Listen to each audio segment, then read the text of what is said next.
after we start the meeting. Great.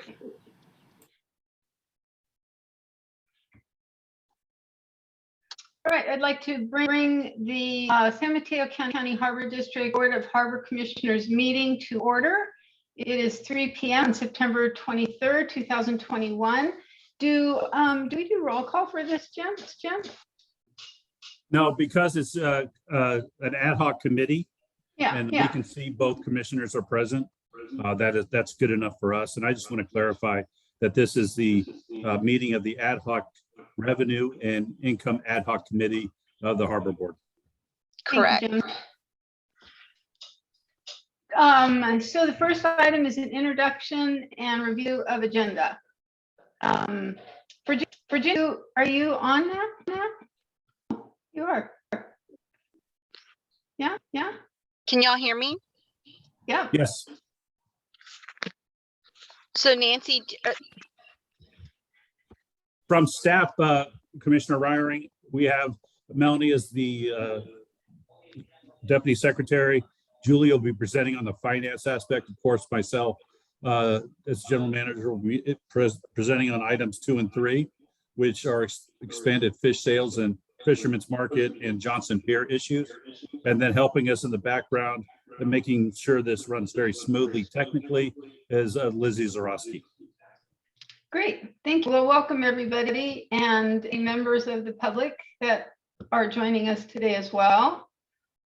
And I believe we can dive right into the first agenda item, which is fish sales by commercial fish buyers and a fisherman's market. Good afternoon, everybody. Commissioner Ryring, Commissioner Chin-Carley. This is a continuation from the last board meeting in which the board directed, we made a presentation on expended fish sales by the commercial fish buyers and at the end of the pier. And then the board directed did a little more research on the possibility of Fisherman's Market at Pillar Point Harbor or other locations. So that's what we did. And they also directed it be heard and considered first here at the Revenue and Income Committee. And that's what we're doing here today, is presenting it to the Income Committee and then looking at the committee, if they agree, forwarding it on for the full board for consideration. We looked at several different aspects of this to include allowing the fish buyers at the end of the pier to continue to sell processed fish food, fish such as frozen fish or filleted fish. And they would be responsible to get their own permits from the health department for having a fisherman's or fish market versus off the boat sales, which do not require a permit from the county. Our current practice is permitted by the fish buyers lease is that the fish buyers may sell directly to the public seafood as they receive it from the fishing vessels. They're looking to expand that again to processed seafood. As part of the lease already, they have the authority to sell that fish again as they receive it off the boats. And then the 3 last fiscal years, we received 2.5% of those sales. And they were in 2019, $298,000 or $298.31. 2020, $411.50. And 21, it was $158.22, was which the district received in the 2.5% user fees for out there for access to the dock by their customers.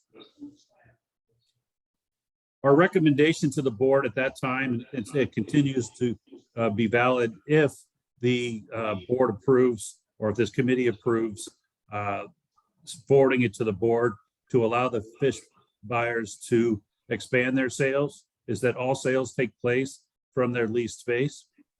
Only seafood products landed on Johnson Pier be offered for retail sale. The percentage of gross sales be set at 3%.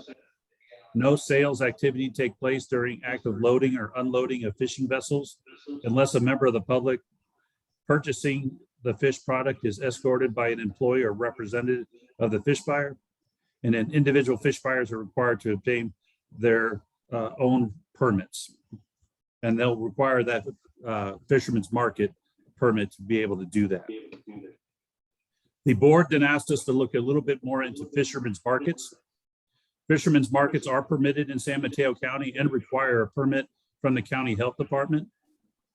They're defined as a location that is operated by a commercial fisherman licensed by the Department of Fish and Wildlife, or an entity representing 2 or more California licensed commercial fishermen, or a California licensed commercial fisherman and California registered aquaculturalist, which we don't have to concern ourselves, that sells any raw, edible, aquatic plants, raw fish, fresh fish, or fresh frozen fish caught by commercial fishermen licensed by the Department of Fish and Wildlife, or harvested by the agriculturalist.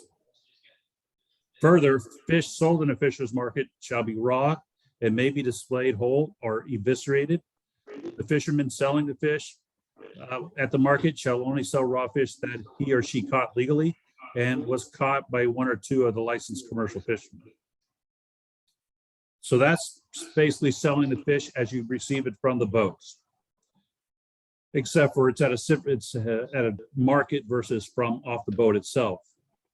A fisherman's market may also provide a separate service that fillets, cuts, packages fish for customers who purchase direct sales from the fish within the market as a temporary food facility, mobile food facility, or a facility approved by the enforcement agency.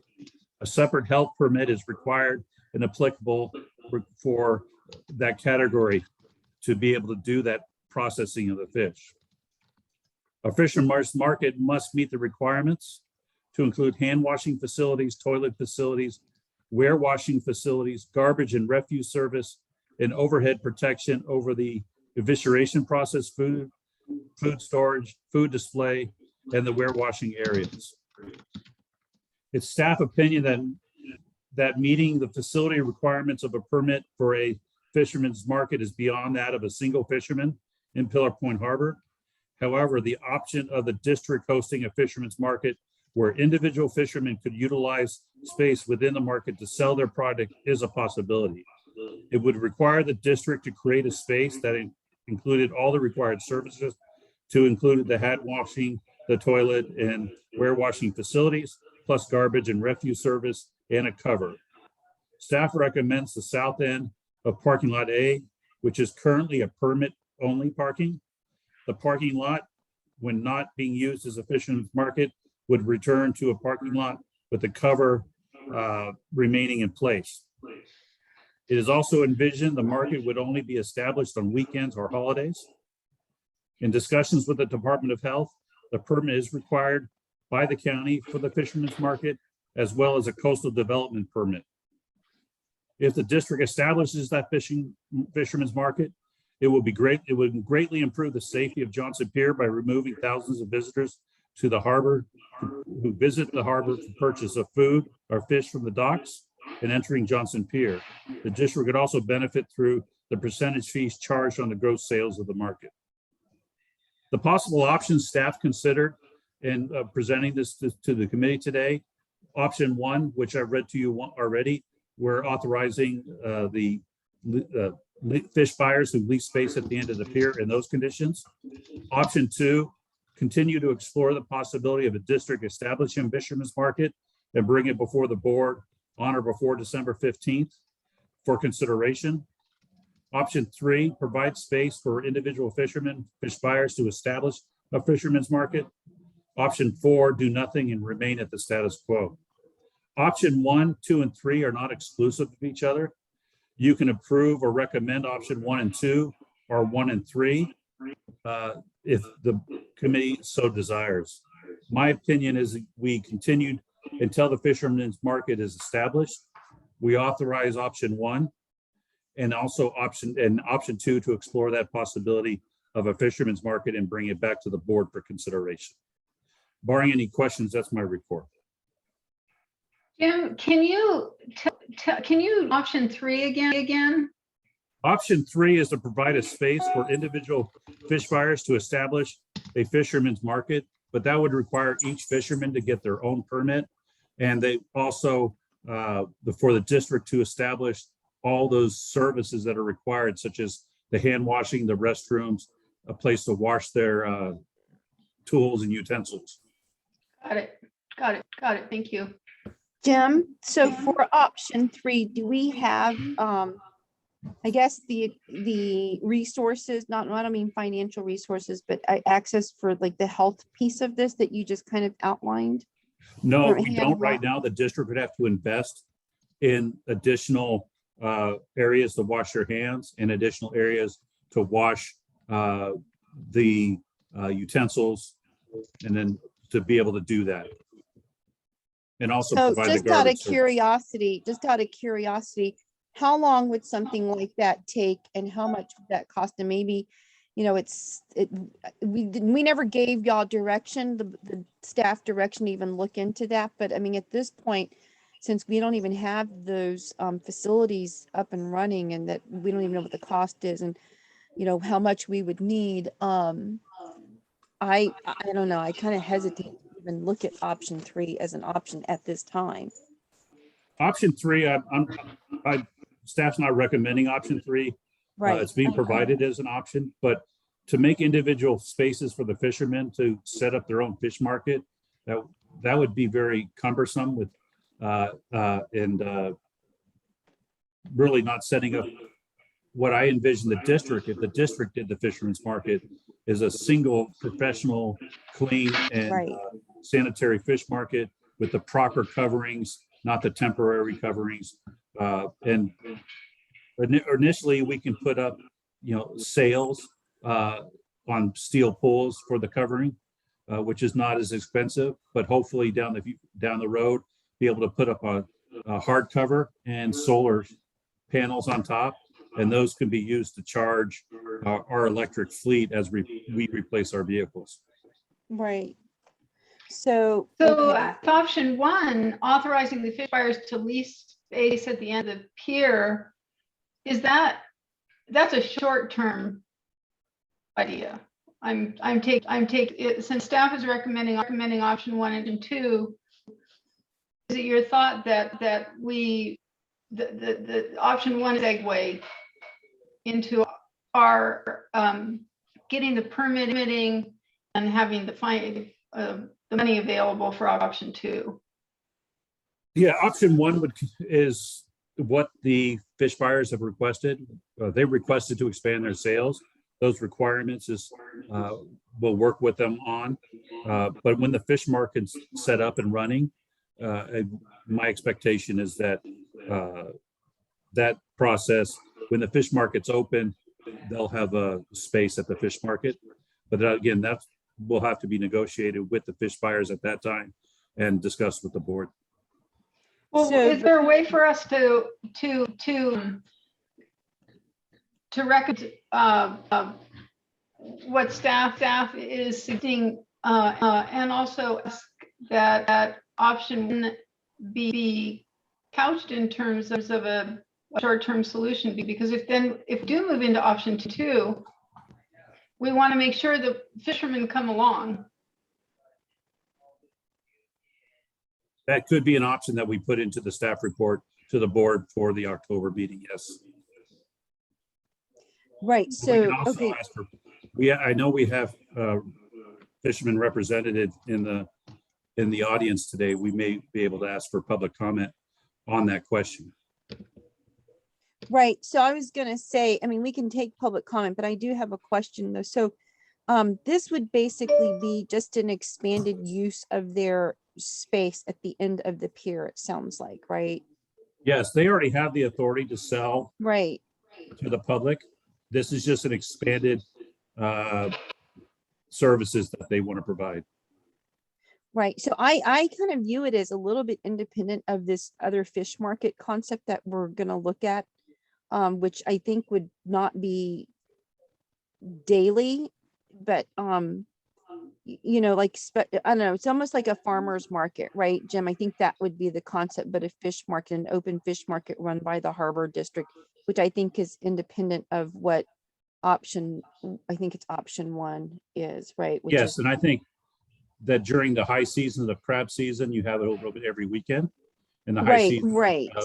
of salmon every weekend, but in the slow seasons, maybe once a month. Yeah. Yeah. But I mean, I think it's independent from option 1, right?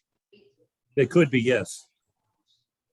And So, isn't there a concern about public So much of the public accessing the dock, going out to the end of the dock for sales. And that might change as we continue to work on Johnson Pier and the operational safety plan for Johnson Pier. It's not ideal to have members of the public walking through the active loading zones. And once we get the Fisherman's Market, that's another option. So we may restrict sales during active loading and unloading. So do the lessees, basically the fish buyers, have they given you a proposal about that safety aspect? I've talked to them and we talked about limiting it and escorting, and I didn't receive any pushback that I recall. But again, members of the public may have some further details from their side or their interpretation, but they're willing to work with the Harbor District to make it happen, and been very willing to work with us to see that they be able to get that capability. What's the idea about escorting? Once again, You mentioned that escorting was one idea. How would that work? a member from each one of the fish buyers, if they have a customer come out, they'd be escorted so to ensure their safety as they walk through and they don't sightsee or get in front of a forklift. They'd be by an employee of the fishers, Yes, not by our staff. not by our staff, no. Okay. So, Nancy, there is someone from Lisa Damrosch, as a member of the public, has her Yeah. hand raised. So maybe we should, do you want to take comment from them Yeah. right now, just to hear Sure, what yeah. their thoughts are? Okay. Lisa, I see your hand raised. Would you to join the conversation? Hi, thank you. Thank you for the ability to unmute. Yeah, I just wanted to confirm what Jim had pointed out. I mean, we currently have the ability to sell to the public.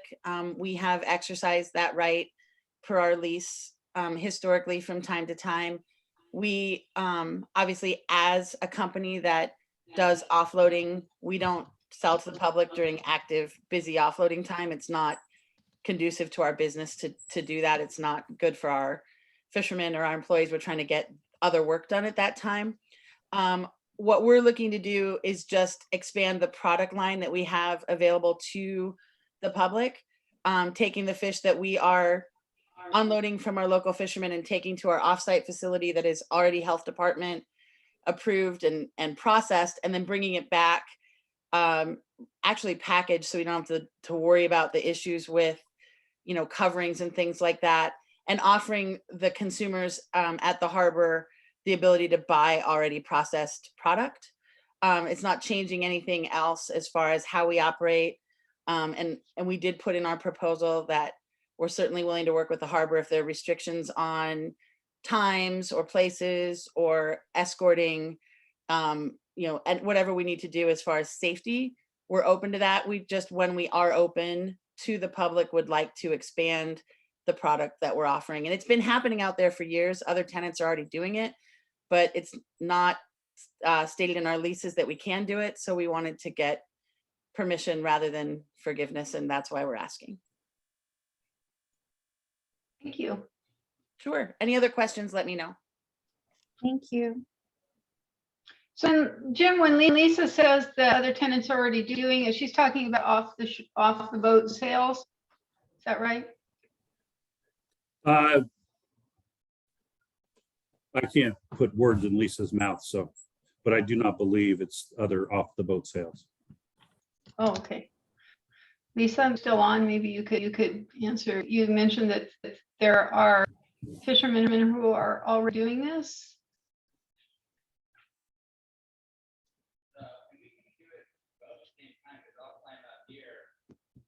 Lisa's not on right now. Okay. All right. Can you guys hear me okay? I'm getting feedback. My audio is very good.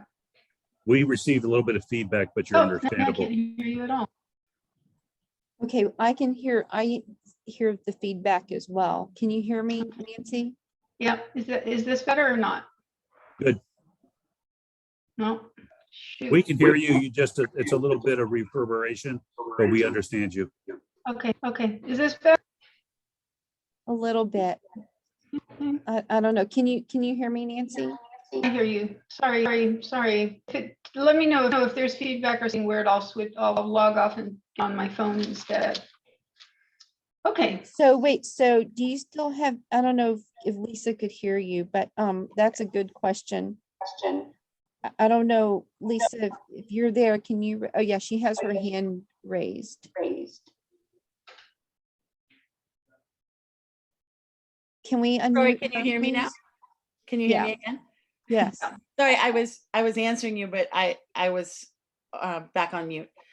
No, it's just one of our neighboring tenants in our same building has sold cooked and frozen crab over the last couple of years, including this year. So that just brought it to my memory of like, oh yeah, that's been done, and I double checked if we could do it, and it's not in our lease, so that's why we put forward the proposal to get approval to do that, and that's what we're asking for. So basically, it sounds like one of the three is doing that. Is that correct, Jim? I think it may just not have been clear that they, you know what I mean? I don't know. I don't want to be accusing anyone of anything. I just saw it happening, and we had wanted to do similar. And I double checked the paperwork on it, and that's when I realized we should be asking. There's been rumors on the waterfront for years that this type of activity may be ongoing. So by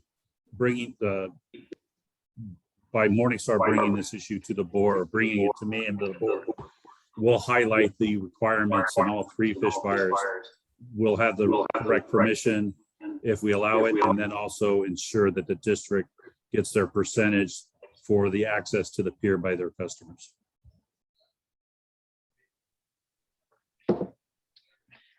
Okay, thanks. Does that So answer again- your question, Nancy? Yep. If memory serves, I think that we have a lot of support for this side from the board, and the concerns were just really around safety. We've done a lot of work over the last year and a half or 2 years to make John Deere safer, restrict traffic in ways. And the idea of bringing more of the public out for sales at the end of the pier, I think, Virginia, isn't that right? Isn't that kind of where we got stuck in the meeting, and that's why we put it off to this agenda? Yeah, I think so. So it sounds like, based on this staff report, I don't know, I'm getting feedback. I don't know if y'all can hear me, but We can understand you.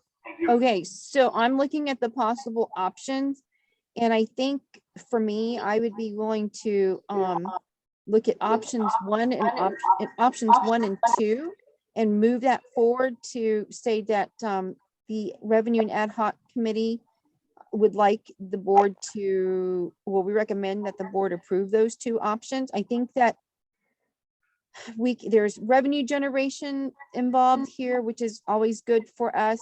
And I think that beyond the revenue generation for the fish market, as soon as we can get that going, I think it's a great service to the public too. I think, the number of people who come out to the coast, and just is increasing, or even if it's not increasing, I don't think it's going to decrease. And this is just another option for us to provide a place for our tenants or our lessees to sell fish and bring in revenue for them and for us. And that's an economic development thing, and supporting small businesses idea in my mind. So that's why I would be for options 1 and 2. I'm a little hesitant about option 3, just because I don't think that we have the I guess the appropriate facilities and equipment to in my mind deal with the public health piece of this, sanitary conditions, that kind of thing. With water, cleanliness and all of that. And so anyway, that's my 2 cents. Nancy, I think there's another hand that's raised in the public comment. Yeah, I see that. Porter McHenry, would you like to join the conversation? Hello. Yeah. Hi, Nancy. I don't know if we've really met before, but I'm their leaseholder at the end of the. Yeah. And I just wanted to tell you that, I'm looking forward to working with our to expand sales, and we do not want to do sales when we're offloading. When it's offloading, we would love no public on the pier. This is down times. Last year crab didn't start till November, and there's really no business until crab opens, which could be 3 months. So it'd be a great time for us to sell. We're looking primarily weekends, and just when there's nothing else going on, it's pretty safe for the public to go down there. On option 2, I can't speak for the other tenants, but if there is a beautiful fish market created, I would have no problem selling stuff out of there. It would keep the pier open for everybody else. Yeah, I would be all for that. Great, thank you. Yeah. Any other? Thanks, Porter. I saw Jim nodding along with you when you said that it's a safe environment. And that's my only concern. I'm very much in support of doing whatever we can to benefit your businesses and that it's us too. And my concerns really are only around safety. And then if staff feels, the staff is recommending option 1 and option 2. So yeah, I agree with you, Virginia. Those are the ones we should bring forward to the board. So Jim and Julie, what would y'all like from us? Well, we need nothing further because you just advised us to bring option 1 and option 2 forward to the board. So we'll prepare those draft reports and provide them to you for your approval. Thank you. Thanks, Jim. Will those reports also have any idea of be able to show us an idea of what the impact district might be in terms of being the necessary infrastructure to support a fisherman's market? I did not understand that question. Oh, I couldn't. You have a lot of vibrating. feedback, Nancy. It's really hard to understand you. I'm going to log off and log back on my phone. Okay. That sound okay? Yeah. So Jim, we could, when Nancy gets back on, do you want a motion from us? Because I can make a motion for I can make a motion to have options 1 and 2 move forward to the full board as recommended items for approval, if that helps you. If you would like to do that, that would be fine. Okay. I'm just waiting for Nancy to get back on.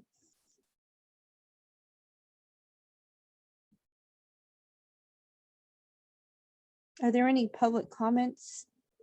Any other ones? I don't see any hands raised.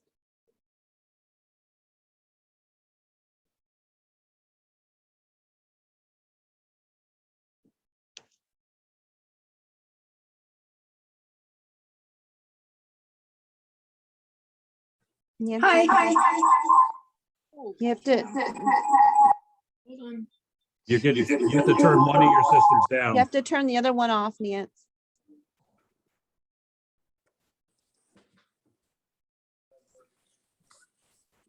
Okay, are we good?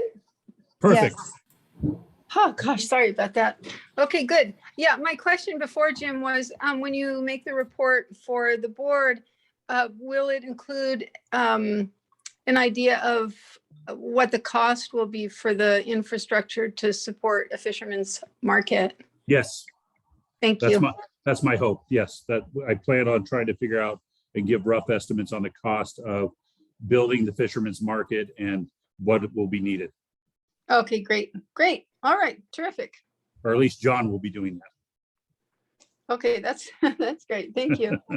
So Nancy, I mean, I think, let me make the motion to move forward with staff recommendations to put before the board options 1 and 2 to recommend that we adopt those as a board, and that's what the Revenue and Ad Hoc Committee is recommending. Sounds good. So I'll make that motion if you want to second it. Okay, I second that motion. Okay, so we should call a vote. Commissioner Melanie, roll Chamberlain, call. Aye. Commissioner Wiring, Aye. Okay, so that I think that'll help you, Jim. That motion carries. Thank you. All right, Virginia, do you want to take over the meeting or you want me to continue? Either way, I can take over if it's easier for you. It might be, since I'm on my phone, it's harder for me to juggle. Okay. Okay, so now we're on item 3 with regard to Johnson Pier. And we'll have a discussion to include approval of actions taken by the general manager as they relate to Johnson Pier. Jim, would you like to kick off this discussion? Yes, and thank you very much again, Commissioner Chinkarale and Commissioner Ryring. This is it was almost back into my college days for research paper. It's quite extensive. I went back into the history of Johnson Pier, going back to 2017, when the most current evolution of trying to improve Johnson Pier began. And all those documents with respect to public hearings and motions and board meetings are all a part of the history document attached to the staff report. And then each one of those are backed up by those attachments. I did not put all those attachments in the staff report itself. I thought it would be redundant. So that's why there's not a lot of direct links back to other documents to support what I say in the staff report, because the history document provides that backup.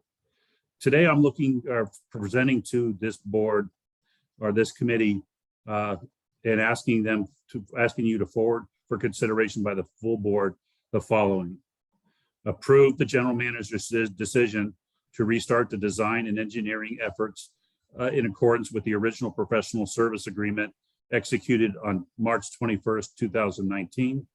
Approve the placement of the design and engineering for Johnson Pier H-dock replacement to the approved and funded category under the 5-year capital improvement plan, adding $1,203,866 for reappropriation of the Moffitt and Nickel contract. Approve increased capital expenditures and appropriations in that same amount to be funded by available working capital. Approve the general manager's decision to execute change order number 1 in the amount of $28,200 to the professional service agreement with Moffitt and Nichols to complete the structural investigation of the pilings of Johnson Pier. Approve an increase in capital expenditure appropriations by the same amount to be funded with available working capital balance. Going into the background of this, as we all know, the pier was constructed in 1961. Staff report says 91. I apologize for the typo. And it's the anchor point for Pillar Point. However, we all know that it's not in its current configuration, doesn't meet the needs of the harbor, nor does it meet the needs of the users. And I'd like to go back to the 1991 master plan and what they said.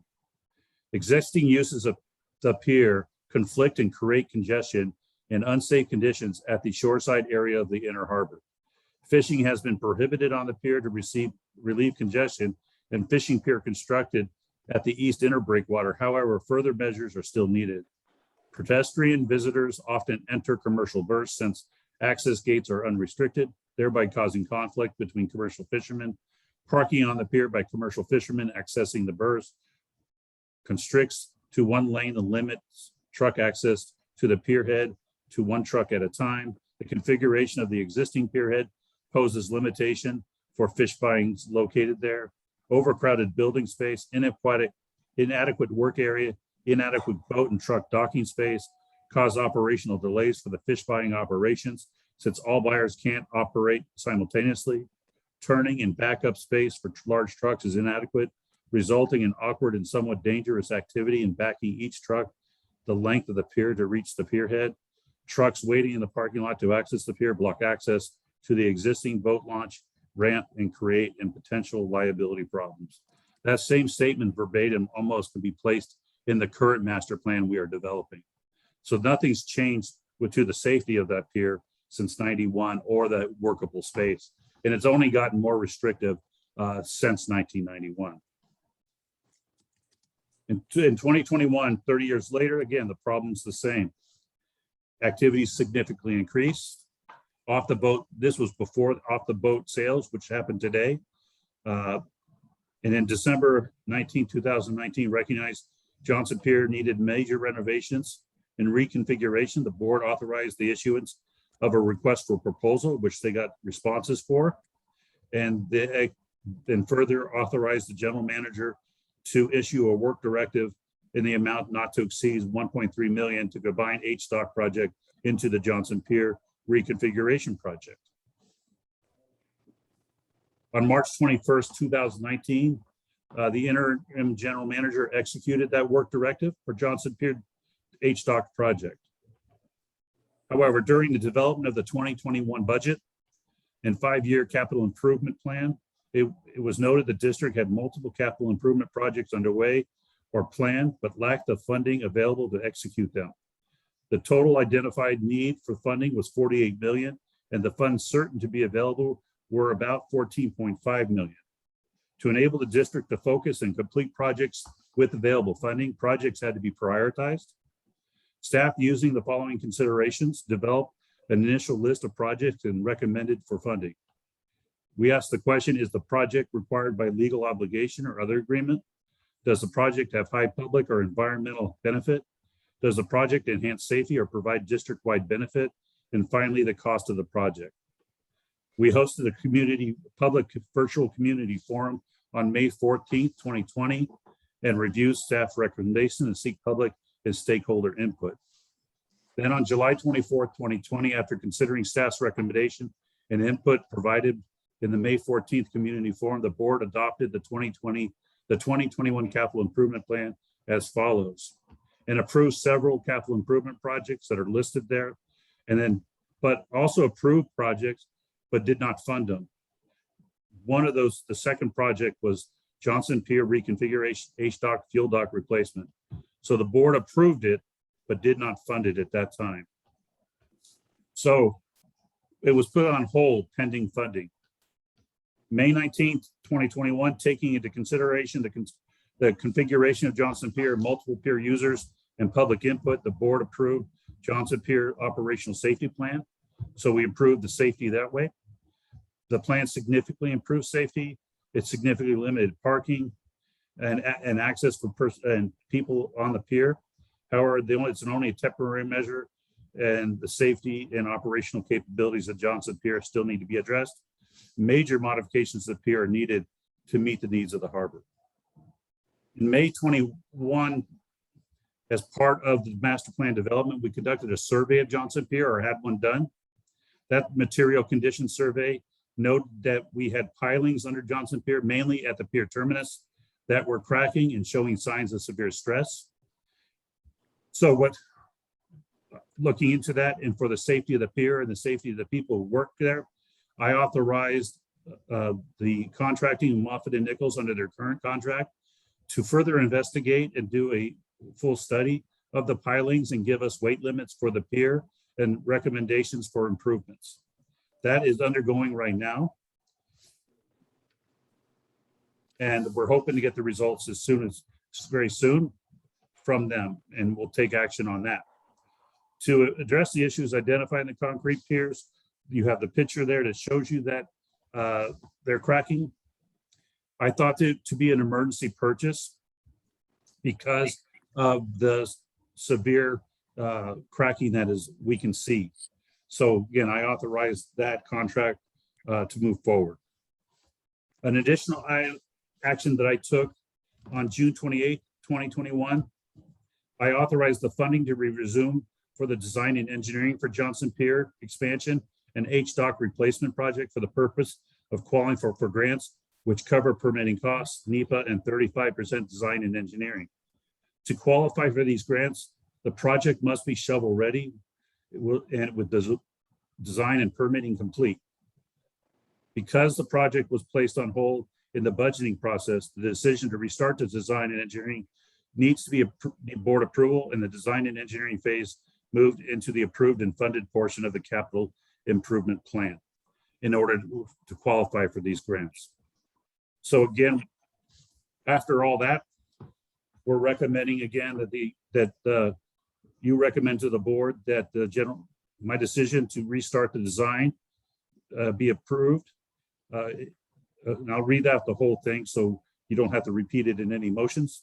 Approve the general manager's decision to restart design and engineering efforts in accordance with the original professional service agreement executed on March 1st, 2019 with Moffitt and Nichols Engineering. Approve the placement of design and engineering for the Johnson Pier HDOC replacement to the approved and funded category under the 5-year capital improvement plan, adding $1,203,866 for reappropriation of Moffitt and Nichols contract. Approved increase in capital expenditure amount of $1,203,866 to be funded by available working capital balance. Approve the general manager's decision to execute change order number 1 in the amount of $28,200 to the professional service agreement with Moffitt and Nichols to complete a structural investigation of the pilings of Johnson Pier.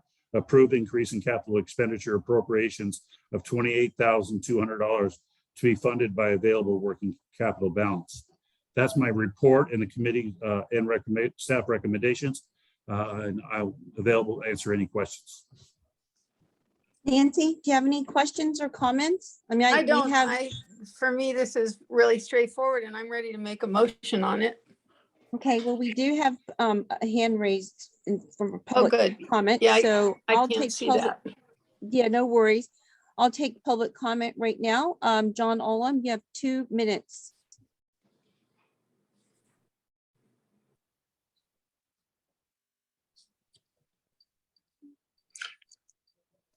Thank you, Mr. Grotsky, and thank you, President Corrali, for the opportunity. One of the lessons that stuck with me from my pilot's training was something they teach you real early. They say, if you're in trouble, confess. And what that means is if you're flying around and you realize you're in trouble, something's not right, you call for help and you don't sugarcoat it. You confess, you tell them where you are, the decisions you made, what the problem is. And I think we made a big step toward that direction today. I want to thank staff for having the courage to force the board to confront the situation at Johnson Pier. It's obvious that you don't have the money to deal with it. It's obvious that you made a lot of decisions based on incomplete or false information. For example, you bought a building and spent $3 million in capital, yet Johnson Pier was in the state it is in now. That's the way it was then. You committed to spend money on other people's infrastructure, even though Johnson Pier was in the same state then. If anything does not make it clear to you what has been going on and what's wrong out there, you're dealing with the same problems that were described to people in 1991. The exact same set of problems. And you got to ask yourself, why is that? Why is the Harbor District never had the funds to deal with these issues? And the simple answer is you spend the funds you have inappropriately, inefficiently, and not in the best interest of the public. We'll talk about it more. Thank you for the opportunity. You may mute me, Ms. Zukowski.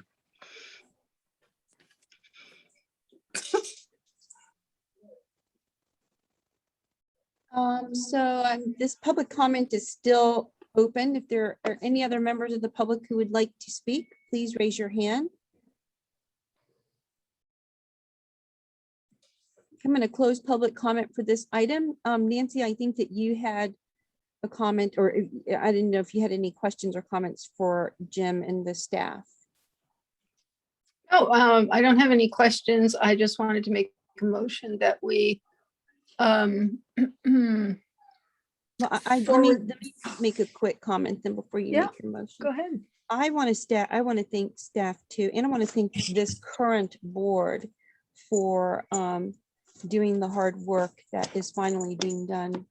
It started really last year when we have courageous leaders on board right now. So Nancy, I know that we're looking at things and trying to get things back in order under your presidency, and so I definitely I appreciate that. So thank you. And with new leadership in the administrative side, I think that we're able to finally look at things in a cohesive manner from a board governance perspective and a administrative and finance perspective. So thank you, Jim. Thank you, Julie, for everything that you have done to help us. And, we certainly as a board appreciate all the work that you've done and the leadership that the two of y'all have given, as well as the board.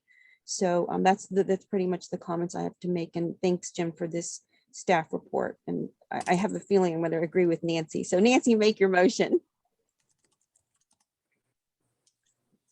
Thank you, Virginia. Those were some lovely comments that you made. I'm in technology hell today. I'd like to make a motion that we move this item forward to the full board as outlined in the agenda. And are you recommending that the full board approve this recommendation? Yes, I am. Okay, I will second that motion. And let's go for a roll call now, please. Commissioner Waring, Aye. Commissioner Jane Crowley. Aye. So that motion carries. Thank you very much, Jim and Julie. Thank you. Thank you. And thanks, Nancy, for your motion.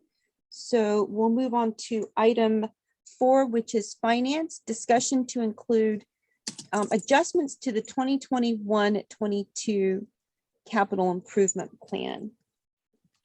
Jim. Good Or Julie. afternoon. Julie, sorry. That's okay. I'm looking at the wrong item. Good afternoon, commissioners. I'm going to go ahead and share my screen because there's a lot of numbers on the staff report. I think it will help us go through it.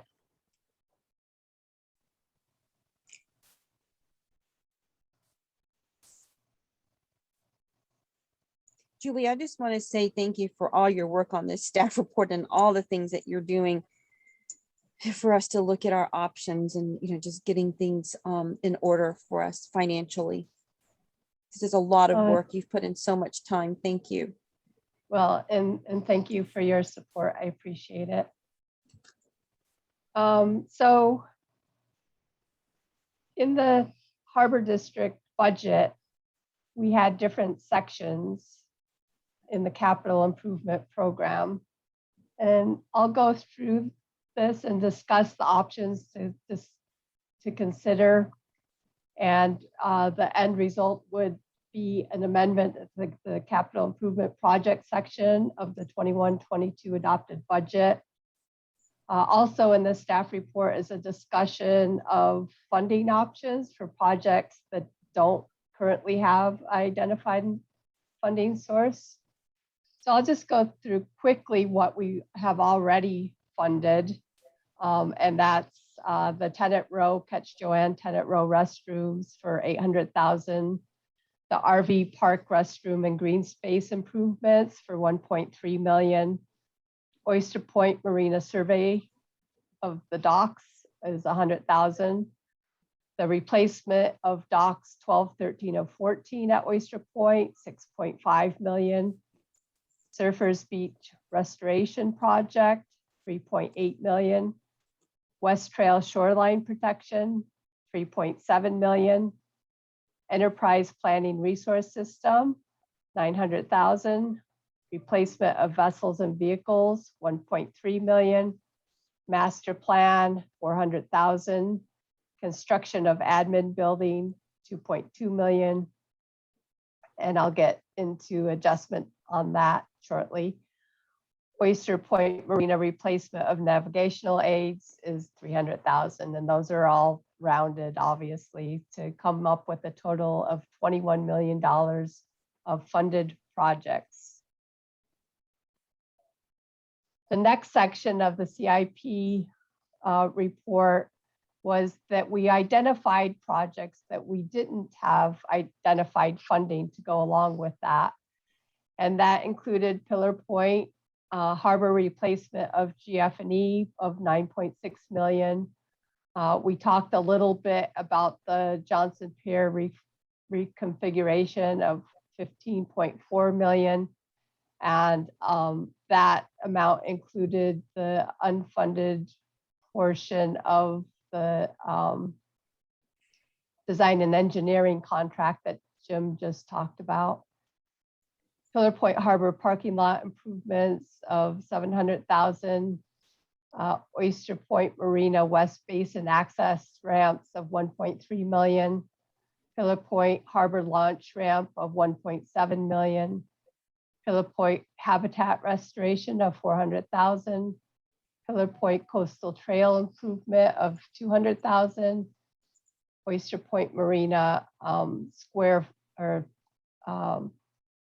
new building of 440,000 square feet of 2.1 million, and signage and wayfinding program of 100,000. The current CIP program and forecasting of the next 5 years includes estimated $9.3 million in available working capital that wasn't associated with the funding of any of the projects. And so we had that available to allow funding of certain projects, which I'll get to next. And in addition to that, we have another $2.7 million, which is we projected the working capital balance at the end of June 30th lower than what actually happened, and our final numbers just came in a couple weeks ago. So overall, there's $12 million to apply to projects of the board's choice, and staff is recommending that that funding be associated with the following items. And one is what Jim had just talked about. 1.2 million would go to the Johnson Pier reconfiguration. I don't believe that includes the $28,000 extra amount, but we'll include that. And there's room for that. And then in the master plan, there were certain assets that require replacement within the next 5 years. So there's $500,000 earmarked for fuel dock replacement at Pillar Point Harbor, $700,000 at Pillar Point Harbor launch ramp, the restroom there. The purchase of the admin building, we had 2.1 million in our capital project, capital improvement plan.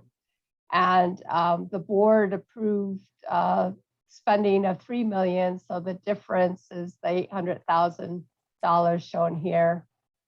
And that's already a board approved addition. Oyster Point Marina is $1.3 million for the access ramps for docks 1 through 6.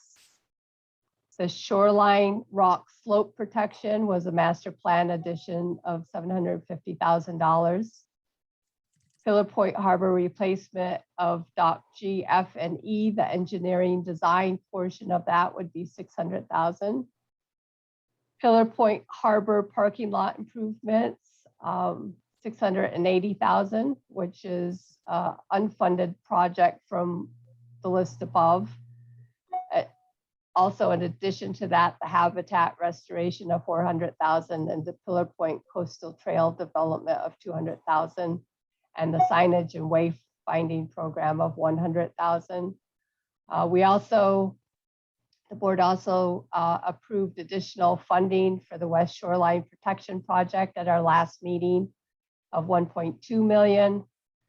And then we have funding available for the Oyster Point Marina, 440,000 square foot parcel building of 2.1 million, which would come up with $10.6 million that we could allocate towards those projects. And this is just an idea. I mean, this revenue and income committee can choose to keep the capital improvement program as is, or we can amend it to include any or all of staff's recommendations that are listed here.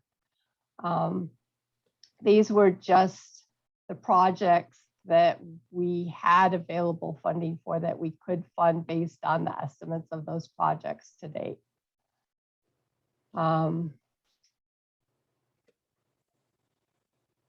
So completing the design and engineering projects on 1 and 7 is critical to pursuing the funding. So definitely recommend that those be included in the funding plan. And if the above projects were approved for funding, the total expenditures are estimated to be $1.4 million less than the expected working capital. So there would be a little bit of cushion in case other projects are overspent. During the next 5 years, it would be very important to look at the plan every year and adjust it as necessary, because these are forecasts and projections. If you remember, we forecasted that our property tax was going to start showing a decrease of 1% per year. And that was a conservative estimate that would be related to primarily the commercial property in San Mateo County and how that's going to weather the COVID pandemic, and whether those buildings are going to be able to, continue being viable for the tech industries and the other industries that we have in San Mateo County. In addition, there's other projects that we still don't have funding for, and that's the replacement of the Pillar Point Harbor docks G, F, and H construction costs of $9 million, the Johnson Pier reconfiguration of H dock and fuel dock of $18 million, the replacements of docks 1 through 6 in the East Basin of Oyster Point Marina of $16 million, and the replacement of dock 7 at Pillar Point or Oyster Point Marina of $2.8 million. So we have additional funding needs of $45,800,000 that we've identified. The first 2 listed projects are expected to meet the requirements of a 30-year bond issuance. And I attached a schedule. This link won't work on this PDF file. I don't believe. I could try it. But basically, if we issued $27 million for those 2 projects, and we were able to obtain a tax-exempt interest rate of 3.5 million, our annual debt service would be approximately $1.45 million. With the current terms of our operating agreement between the district and the city of South San Francisco, projects 3 and 4 would likely not be eligible for financing.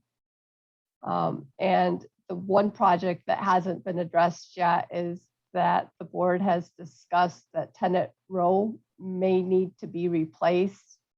The estimated cost of the replacement of that building is $6 million, bringing the total funding needs to $51.8 million.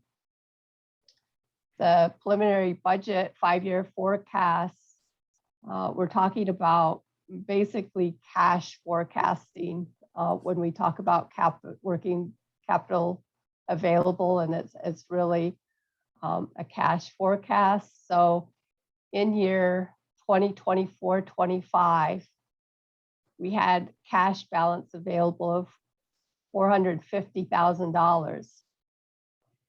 So we would not have enough debt service payment available in that year.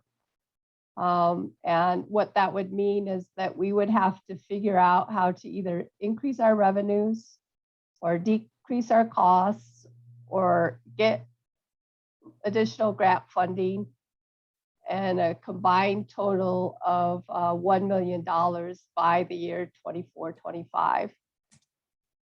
With our current forecasts, our current projections, and our current cash available, we would be able to afford approximately $8.3 or $4 million of debt issuance.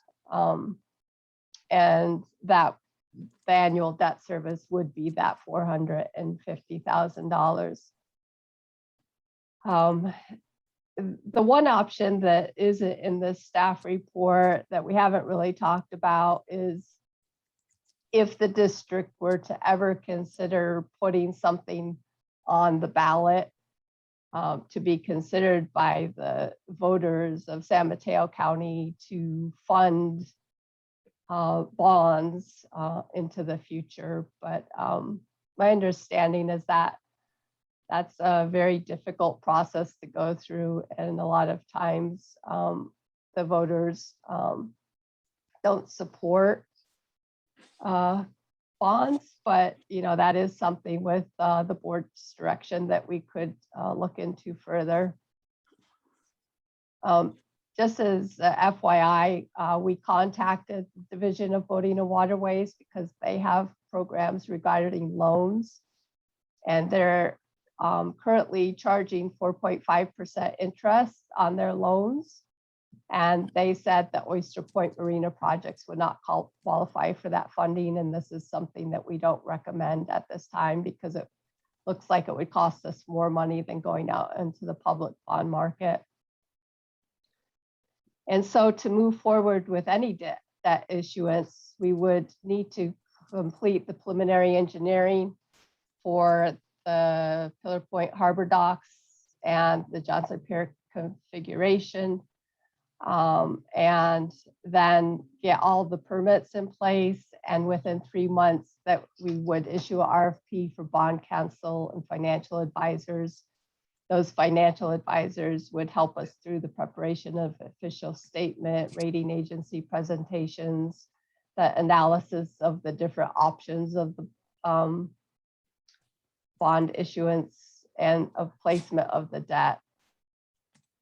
And then we would want to issue the debt as close to the issuing of the bid documents as possible. So with that, I'd be happy to answer any questions or. Thank you, Julie, and thanks for that very detailed and thorough report. I'm going to open this item up to public comment now. I see a member of the public's hand is raised. John Ullum, you have 2 minutes.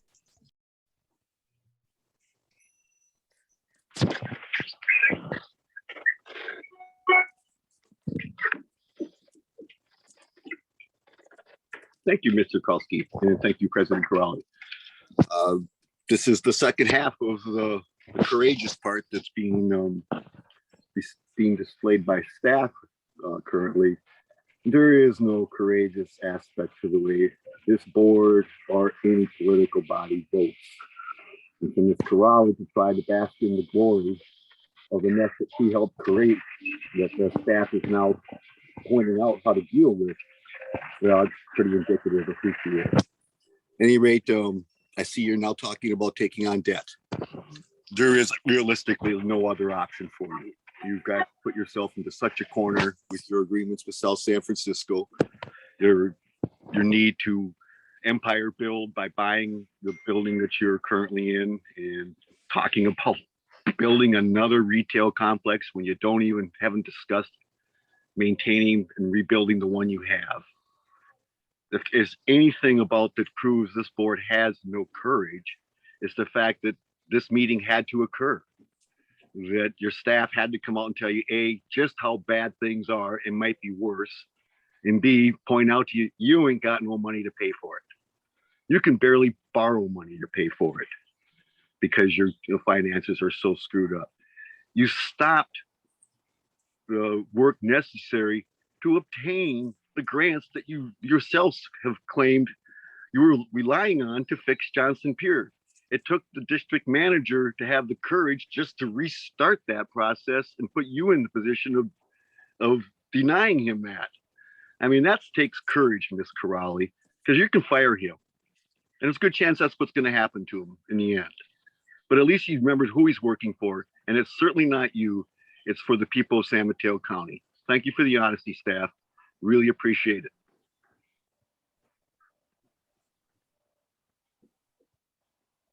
Okay, I am going to close public comment. And again, I'm going to reiterate that I appreciate the leadership of this board and the leadership of our staff for doing such a great job. Again, I'll just say that I think the ship is being righted and has been since 2020. And I appreciate all of the help that the staff has been giving and all the advice. And, we don't ever operate or have discussions in a vacuum, despite what some members of the public may think.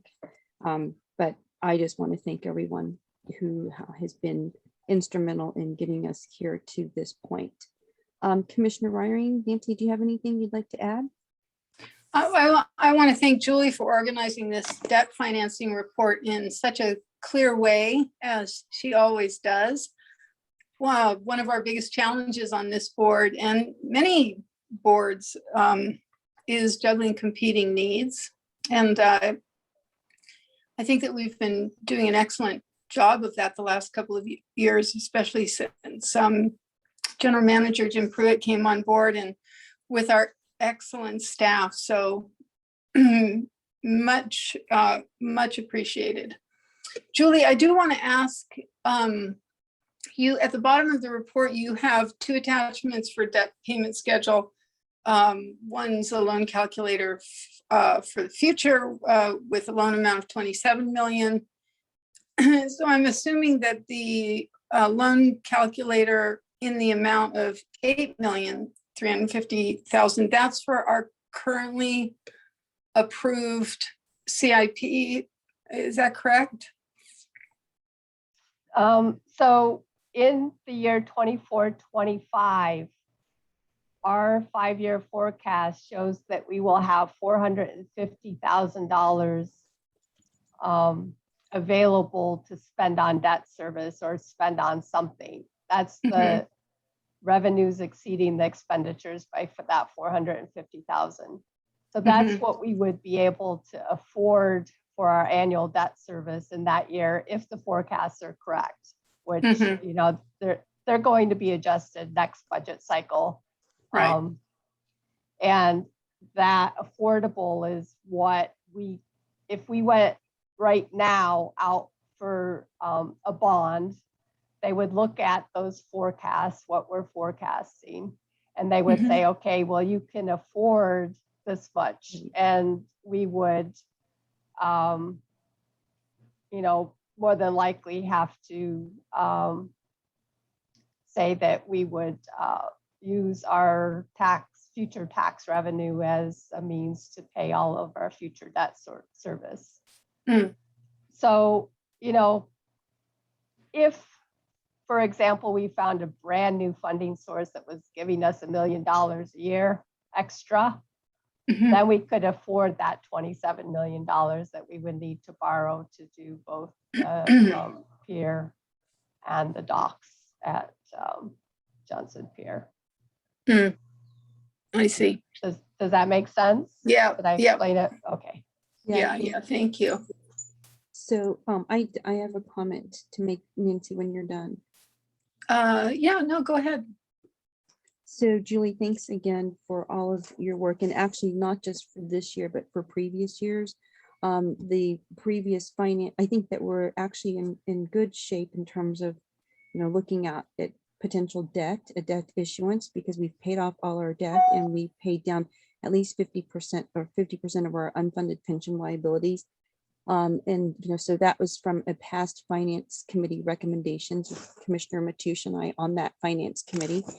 And Julie, you've obviously presented wonderful information to us. So thank you for all of the work that you've done and for actually making recommendations that would keep us in good financial health. So I think that these recommendations and looking at the possibility of issuing debt is something that we could look at, and we probably should. And I'm just curious, and maybe we don't even have the answers to this question, but given our current financial position, I think it would be pretty favorable in terms of a rating, but I don't know what other factors they're looking at. And maybe our bond counsel or financial advisors might be able to help us see that. And so number one, I mean, you may not even know the answer. I'm just throwing these questions out. And number two, if the board says that let's look at these opportunities, then we need to, I guess, as you said here, go out for an RFP for bond counsel and financial advisors. So Jim, or Julie, do we have potential lists of that? I know that I don't think we've ever really issued debt in this way before. I mean, I don't even know what kind of debt we would be talking about, a GO or I don't know, certificate of participation, which I'm not totally in favor of, but I mean, I guess we'll get those options once or if we engage bond counsel. Yeah, that's correct. And, I wouldn't expect that we would have a negative bond. I think that we would get a favorable bond rating from the rating agencies. Our audits have been clean and we haven't had any management comments. We're, I think in a good position to say our revenues are exceeding our expenditures. They have historically. We expect them to continue to do that. And we can manage our revenues and expenditures as necessary in order to make sure that we have the debt service available. So we don't have a lot of long-term liabilities. Of course, as you mentioned, there is the CalPERS, and they do take those liabilities into consideration when they're looking at debt capacity, but we don't have any debt currently. So I don't say that as being a big issue of, our debt capacity is going to be way higher than what we can afford at this point. Thanks. I think that's right, Julie. We only have 50% of the CalPERS liabilities left that I remember. Yeah, I think we only are like 25% now. No, okay. Yeah. That's even better. Yeah. Yeah. Wow. Yeah, because, okay, perfect. Nancy, did you have any other comments? Did you want to make a motion? I've closed public comment for this item. Yeah, I'll make a motion that we provide the recommendation that this item, debt financing for capital improvement projects, be considered by the board. Okay, and so I'll second that. And so just to be clear, if this is passed by the board, Jim and Julie, I'm assuming that the finance committee will look at this moving forward, since, or how would that work in terms of when we have meetings and updates about any I would think so. bond issuance, or We'll prepare a staff or a committee report again for your review and approval. And for forward this it to- committee or for the for finance this committee. committee? Once it goes to the board and they approve it, that's the final action of amending the budget. It's Okay, going to the board. It won't go back unless there's a specific question that the board wants further research on. It won't go back to another subcommittee.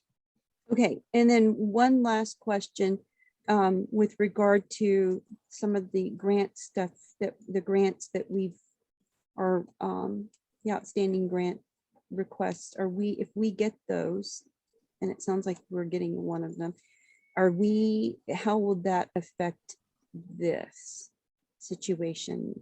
I know how it would affect our budget, but in terms of debt financing, I mean, it should be, I guess, favorable as well. And how would that work it in would- terms of debt coverage, I guess? It would decrease the amount we would have to borrow if we can Right. secure grants. Right. Like if we have an agreement that, the state will fund 50% and the district will fund 50%, then we're closer to the amount that we can afford. Yeah, okay, so that'll be in the budget, the adjusted budget, then as things was grants, for example, if we get them come in. Yeah, I mean, right now, our capital budget is 5 years out and we're only appropriating, current year appropriations.